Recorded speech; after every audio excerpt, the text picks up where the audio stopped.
Hi friends, welcome back to Khushi Bangaram vlogs. ఈ వీడియోలో నేను ఒక మామిడికాయతో 2 రెసిపీలు చూపిస్తున్నాను. రెసిపీ చూసేదానికన్నా ముందు నా ఛానల్ని కొత్తగా ఎవరైనా చూసినట్టయితే సబ్స్క్రైబ్ చేసుకోండి.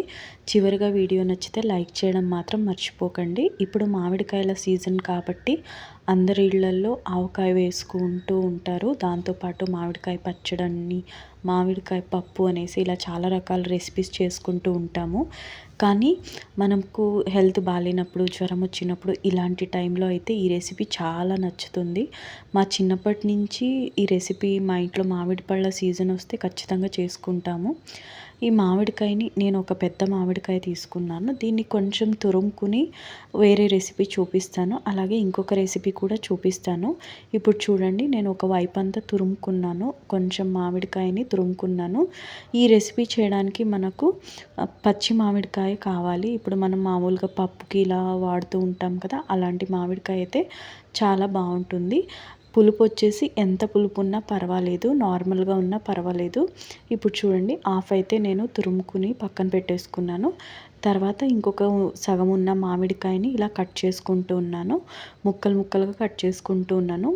మీకు ఎంత క్వాంటిటీ కావాలంటే అంత తీసుకోవచ్చు. నేనైతే ఇప్పుడు ఒకరికి ఇద్దరికి సరిపడినట్టు చూపిస్తున్నాను. మీకు ఎంత కావాలో అంత చేసుకోవచ్చు. చూడండి, ఇలా కట్ చేసుకున్న తర్వాత వీటిని కూడా చిన్న చిన్న ముక్కలుగా కట్ చేసుకోవాలి. ఈ రెసిపీ అయితే మా చిన్నప్పటి నుంచి చేసుకునే వాళ్ళము. చాలా టేస్టీగా ఉంటుంది, అలాగే హెల్తీ కూడా. మనకు నోరు చేదుగా అనిపించినప్పుడు ఈ రెసిపీ చాలా బాగుంటుంది. ఇప్పుడు మామిడికాయల సీజన్ వస్తే మా ఇంట్లో అయితే కంపల్సరీగా చేసుకుంటూ ఉంటాము. చూడండి, ఇలా ముక్కలు ముక్కలుగా కట్ చేసుకునేసి వీటిని కూడా ఒక సపరేట్ ప్లేట్లోకి తీసుకోవాలి. ఇప్పుడు చూడండి, నేను 2 ప్లేట్లోకి తీసుకున్నాను. ఒకవైపు ఏమో తురుముకున్నది, ఇంకొక వైపు ఏమో కట్ చేసుకున్న మామిడికాయ ముక్కలు. దీంట్లోకి రుచికి తగినంత ఉప్పు వేసుకోవాలి. మీకు రుచికి ఎంత కావాలో అంత వేసుకోవాలి. దాంతోపాటు బెల్లం వేసుకుంటున్నాను.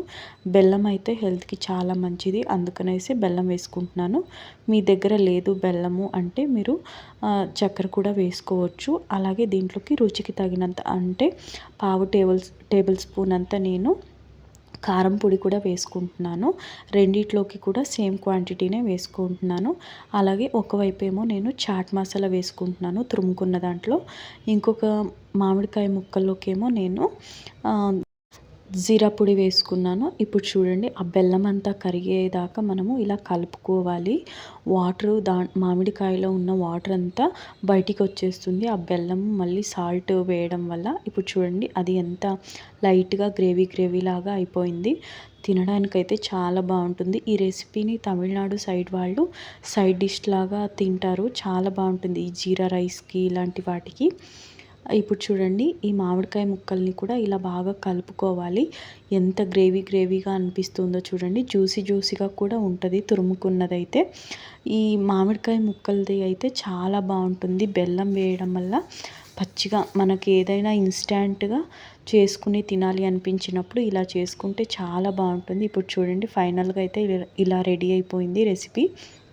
ఇదైతే ఇప్పుడు నేను టేస్ట్ చేసి చూపిస్తున్నాను చూడండి మీకు. నాకైతే ఈ రెసిపీ జీరా రైస్లోకి అయితే చాలా బాగుంటుంది. తప్పకుండా ట్రై చేయండి. ఆఫీస్కి వెళ్ళే వాళ్ళు ఇలాంటి వాళ్ళకి ఇన్స్టాంట్గా ఇది చేసుకొని మీరు సైడ్ డిష్ లాగా తీసుకెళ్ళొచ్చు. చూడండి, ఇదైతే చాలా బాగుంది టేస్ట్. ఇప్పుడు మామిడికాయ ముక్కలది కూడా మనకు కొంచెం చేత్తో కలుపుకుంటే తొందరగా బెల్లం కరిగిపోతుంది. లేదంటే మీరు కొంచెం చక్కెర వేసుకోవచ్చు దీంట్లోకి. అప్పుడు కొంచెం గ్రేవీ లాగా కన్వర్ట్ అయిపోతుంది. ఇదైతే ఇంకా బాగుంటుంది. ఈ రెసిపీ పల్లెటూరులో చాలామంది చేసుకుంటారు. ఇప్పటి వరకు కూడా చాలామంది తింటూనే ఉంటారు. ఎవరెవరికి ఈ రెసిపీ తెలుసు అన్న వాళ్ళు కామెంట్ చేయండి. మాకైతే ఈ రెసిపీ చాలా ఇష్టము, చాలా టేస్టీగా ఉంది. అలాగే చూస్తే చాలు ఈ రెసిపీ నోట్లో నీళ్ళు వచ్చేస్తాయి, అంత టేస్టీగా ఉంటుంది. చూశారు కదా ఫ్రెండ్స్, ఈ రెసిపీ మీరు కూడా తప్పకుండా ట్రై చేయండి. ఒక్క మామిడికాయ ఉంటే చాలు, ఇన్స్టెంట్గా చేసుకుని తినేయవచ్చు అనమాట. ఈ రెసిపీ వచ్చేసి కొంతమంది అంటే ఫాస్టింగ్ ఉంటారు కదా, ఇలాంటి వాళ్ళు కూడా తింటూ ఉంటారు. తప్పకుండా రెసిపీ ట్రై చేయండి. రెసిపీ నచ్చితే లైక్ చేయండి, షేర్ చేయండి, అలాగే సబ్స్క్రైబ్ చేసుకోవడం మాత్రం మర్చిపోవద్దు.